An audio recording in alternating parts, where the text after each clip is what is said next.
Hey guys. Oh, I was feeling a little sparkly today. It's a rainy day, so why not bring the sparkle? So this week's chat is something that's been bothering me for a while, but it really reared its ugly head on Sunday. And it's all about when to shut up, when to shut your mouth, when to stop talking. And you might be like, Jill, that's really aggressive. It needs to be. I am not the type that's gonna sit here and dance around issues. I'm gonna bring it forward to you. I'm gonna call it what it is because dancing around anything really doesn't help. So on Sunday, the Super Bowl, you may be sick of this topic, but bear with me for a second. Unless you've been living under a rock, you know that the Super Bowl is on Sunday. There was an incredible halftime show led by two Latino women who rocked it and did it better than it's been done in a really long time. And women that are mothers and older than me. Put that there. So the police came out. The humble police, the judgment police, the critical police came out. There is a man that is suing the NFL for $867 trillion because the halftime show threatened his salvation, his belief in Jesus. I don't know if you know this, pal. There is a power button on your TV. If you don't like it, turn it off. Oh my goodness, imagine that thought. And then there was all the Karens from Nebraska coming out. This is not family friendly. This is so crude. They're like prostitutes. They're like this. But you have no problem with Adam Levine shirtless, really low pants, gyrating around on stage. No, you love that. But when it becomes a woman doing something, then it's highly offensive and your children are scarred by it. Please. First of all, these women look incredible for their age. They're doing their art, their craft, and they're doing it well. And there's so much cultural significance within the entire act that they put on. But we forget that because we're so quick to look for the judgment, to look for the critique, and we can't look for the good. I don't know about you, but I was raised with the, if you have nothing nice to say, then don't say anything at all. But we feel empowered to go on social media and to type all of our opinions out as if they're facts and then shame people if they don't believe the same as you. What the heck? I could say worse, but I'll keep it PG.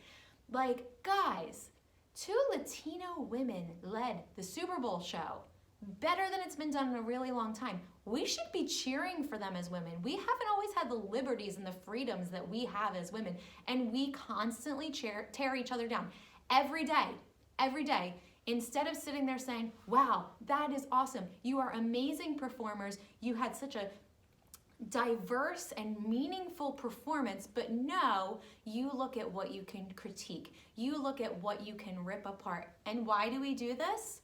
I'm gonna be the person to say, because we're insecure and we're unhappy. Because why else would we tear somebody else down to make ourselves feel better? You will never be criticized by someone doing more than you. You won't. J-Lo does not care what you think about her performance. She knows she did well. She had an amazing moment on stage with her daughter. She teamed up with another Latino woman and they rocked it. She doesn't care what you say, Karen. She could care less. She's confident in who she is, clearly, and I aspire to be like that. But you will never criticize someone doing less than you. You won't. You won't. Because when you are doing what you're meant to do and you are fulfilled with what you do and you are happy in your life, there's no room for criticism or judgment. You want to cheer other people on, but we live in a society where everyone is constantly comparing themselves, constantly insecure and broken, that to make themselves feel better, they tear other people down, and it needs to stop. It really needs to stop. It makes me rage so much. For example, this past week, I had done a Target try-on, and I got so many messages from you guys about how you loved it, how you love the outfits I put together, but there's always one. And this woman messaged me and said, I'm having a really hard time looking at these outfits because the boots that you're wearing are ugly, and it really distracts from everything. And I'm like, and I responded and said, well, those were the shoes that I was wearing at the time of the try-on, so sorry to offend you with my brown boots that I actually really like, but okay. And then the response, well, I wasn't trying to be mean, and I figured that, but da-da-da. And I'm like, then what were you trying to do?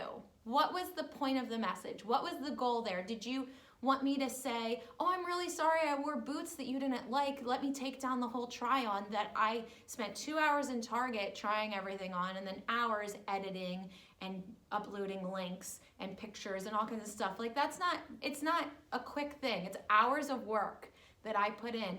And because you didn't like my boots, you felt empowered enough to message me and tell me how much that all the work I did was a waste because you don't like the boots that I was wearing and you think that they're ugly. What kind of response did you want from me? And unfortunately, we live in a world where people think their opinions are facts and they think that their opinions are things that need to be spread everywhere, and whether they're good or whether they're hurtful. I'm all about empowering. I'm all about motivating. I'm all about encouraging. I am not about hate. And we're in a society now that if you don't agree with my opinion, that in my opinion is a fact, which it is not, then you're wrong.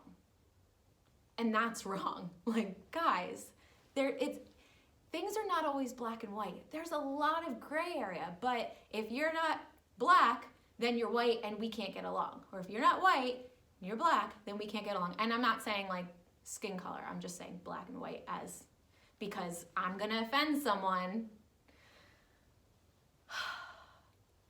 Why can we not get back to the time in life that you can agree to disagree and that some things you just don't have to put on social media?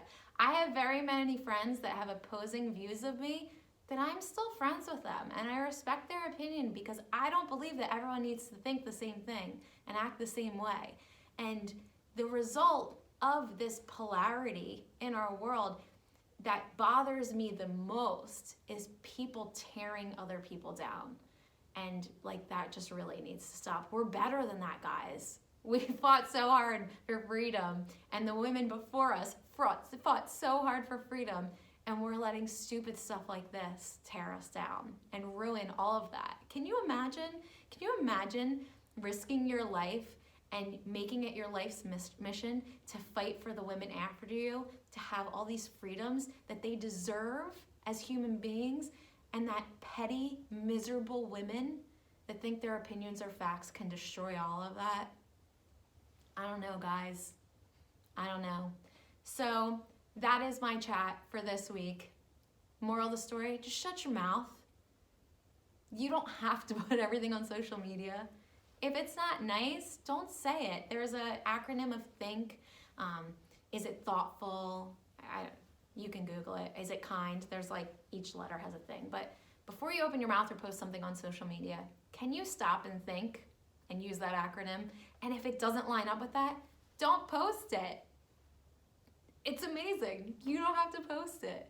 And me, at times, I need to get off of social media because I rage. And on Sunday, I was like, I'm just going to tell everyone what's wrong with them. And then I was like, no, because then I'm just as bad as they are. So this talk is not to make anyone feel badly about themselves. It's to encourage you just to be kind. It's what makes the world go round, and it's what we really need right now. So that's it. I hope you enjoyed this.